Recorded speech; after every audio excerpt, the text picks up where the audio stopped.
Hi అండి, అందరికీ నమస్కారం అండి. ఫ్రెండ్స్, మనకి ఇప్పుడిప్పుడే మరొక బ్రేకింగ్ న్యూస్ అప్డేట్ అయితే రావడం జరిగిందండి. అది కూడా ఏపీ ప్రజలకు మరో శుభవార్త, తగ్గిన బియ్యం కందిపప్పు ధరలు అంటూ ఇప్పుడే మనకు ఒక లేటెస్ట్ అప్డేట్ అయితే రావడం జరిగిందండి. అయితే ఇందుకు సంబంధించిన పూర్తి వివరాలు అయితే మన వీడియోలో తెలుసుకుందామండి. వీడియో మాత్రం ఎక్కడా స్కిప్ చేయకుండా చూడండి ఫ్రెండ్స్, అప్పుడే మనకి పూర్తి సమాచారం అయితే తెలుస్తుంది. ఇక లేట్ చేయకుండా వివరాల్లోకి వెళ్ళిపోదాము. ఇక ఏపీ ప్రజలకు శుభవార్త అయితే చెప్పింది రాష్ట్ర ప్రభుత్వం. కందిపప్పు బియ్యం విక్రయాల కౌంటర్లు ప్రారంభమైతే అయ్యాయి. నిత్యావసర సరుకులను రాయితీపై అందించేందుకు ఆంధ్రప్రదేశ్ రాష్ట్ర ప్రభుత్వం చర్యలు తీసుకుంది.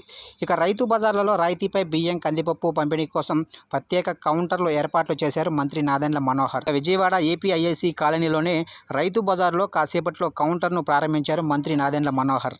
ఇక ఈ సందర్భంగా మంత్రి నాదెండ్ల మనోహర్ మాట్లాడుతూ ఆంధ్రప్రదేశ్ రాష్ట్ర వ్యాప్తంగా సామాన్య ప్రజలకు ఇవాళ ఒక పండుగ అన్నారు. సంక్షేమ పథకాలతో పాటుగా నిత్యావసర సరుకులు సరైన ధరలకు అందించడానికి కృషి చేస్తామని గుర్తు చేశారు.